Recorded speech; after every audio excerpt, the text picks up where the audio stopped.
Welcome to the Market Like a Coach podcast. I'm Angela Nauman, a master writing teacher and marketing coach. Here we dive into stories and strategies to refine your messaging, make your program shine, and turn your audience into raving fans. Ready to elevate your coaching game and build a thriving business with heart? Let's get started, my friend. It's time to market like a coach. Hey, my friends. Welcome back to the Market Like a Coach podcast. Today, we are going to dive in and wrap up this series we have about re-engaging a cold audience quickly. So I'm going to be real honest. So let me tell you what, life happens. And I'm pretty sure one of these podcast episodes was about being consistent. And it's time for this fifth in this series to drop. And guess what? I lost it. Like, I cannot find the episode anywhere. Recorded all the things, cannot find the recording. So here I am re-recording this. And I know what happened is I thought sometime last week, I was like, you know what? Let me clean up my desktop. Let me empty the trash on my computer. Otherwise, I'm going to just keep adding a bunch of stuff and it's going to slow it down. So my brain was like thinking I'm cleaning it up. I'm clearing some clutter to make it all work better, right? And I deleted the episode. So, and then today I went and had lunch with a friend and we were talking and she's like, well, what's it about? And I'm like, I don't even remember the topic. I don't even remember the topic. I can't even find my notes. And I'm like, that just meant that was not meant to be. And so we're going to dive into one today that one of the ways we actually can re-engage our audience is by being really real and authentic. And so that's what we're going to talk about today because I'm feeling really real. I'm feeling raw. And we're going to dive into this because we have to get personal. We have to do the best we can. And I think sharing with our audience, our part in that journey actually increases engagement, increases that connection we get. So I want you to think about it like this. Often, and I know, okay, so my oldest, he recently is, he's a senior in high school and he's taking a dual credit class where that means he gets high school credit and college credit. And what is happening for him is that for the first time ever, he's having to do some studying, right? He's a real smart kid. So he hasn't had to study. Things kind of come easy to him when he does classes. Now he's having to study and it's in a different format than he's ever been taught. And no one said, hey, this is how you study. This is how you do this. And he's struggling. He's struggling a bit. And one of the things that he came home and he's just telling us, like, I think I need to drop this class. And we're like, no, we didn't raise someone who drops classes. We're going to stick why do you need that? Let's talk about it because, you've paid to be in it. You need this credit to graduate in May. I don't want him to be someone who just quits when things get hard. I want him to be someone who rises to the challenge and figures things out.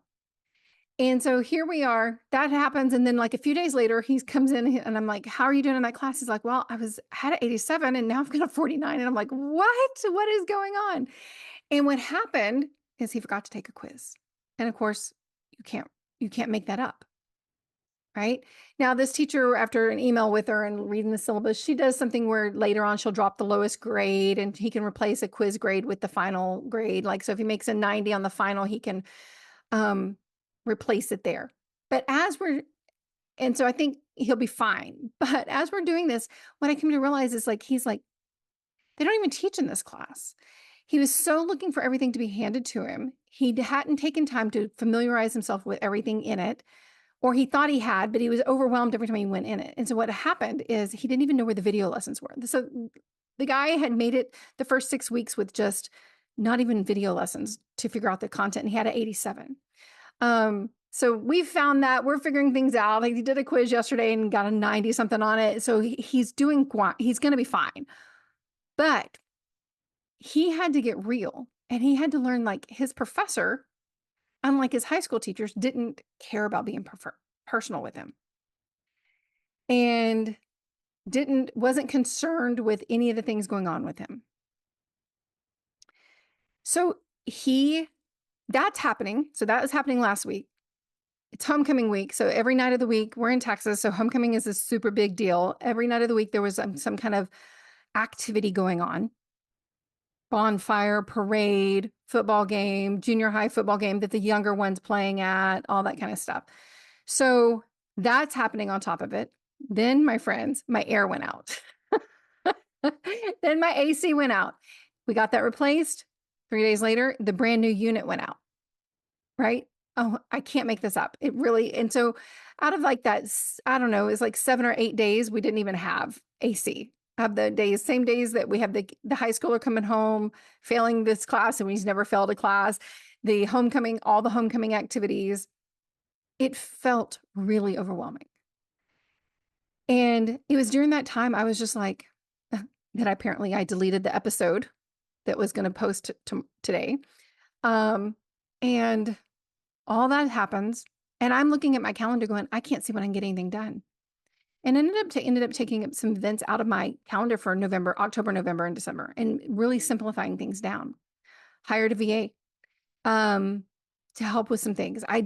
Sometimes that happens. And so your tip for increasing your engagement, friend, is not to pretend everything's perfect.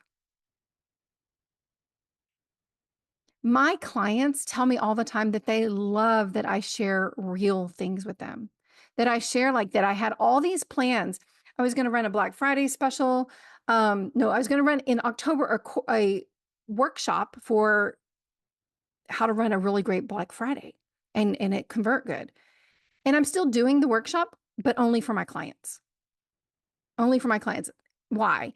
Because outside of my clients, then I have to do online promotion and all that kind of stuff. And I didn't have it to give.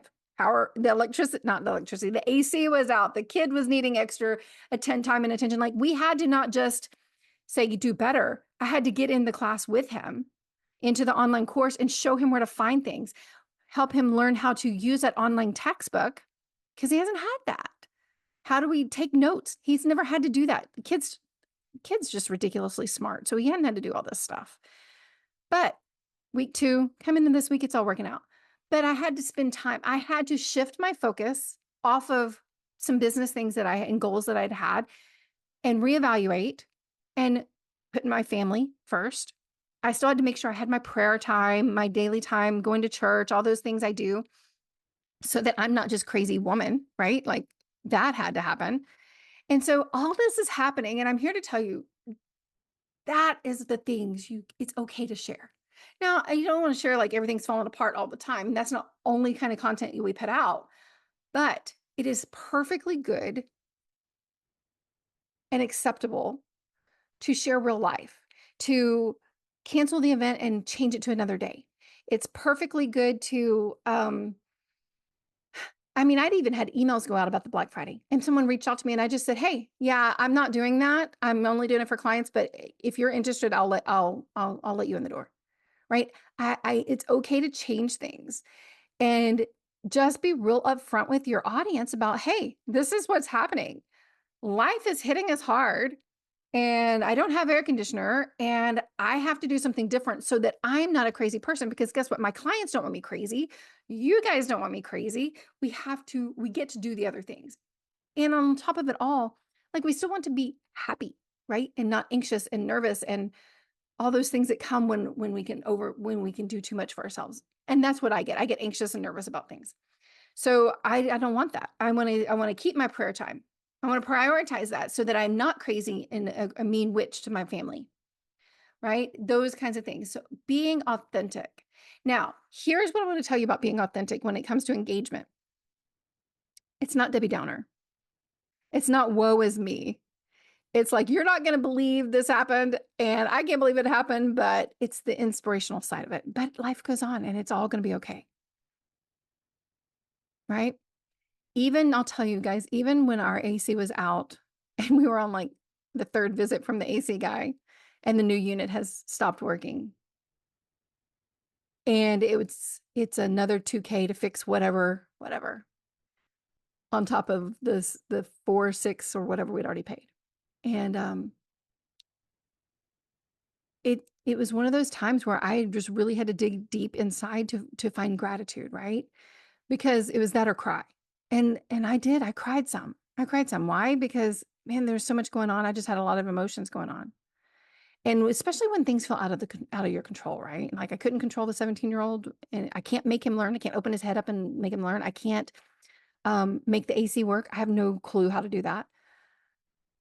So I know I'm a little rambly on this, but sharing those things, but then sharing how, even though I found myself crying, I gave myself permission to step back. I gave myself permission to change the dates on events, to drop one of the events, to make things easier. Like I was going to introduce a new one, and I thought, no, I'll save that one for the new year, and I'll just go with what I did last year. Number one, it worked, it converted, it went great, and um, there's not a lot of reinventing the wheel I have to do, like email sequences and things like that. I get to reuse that.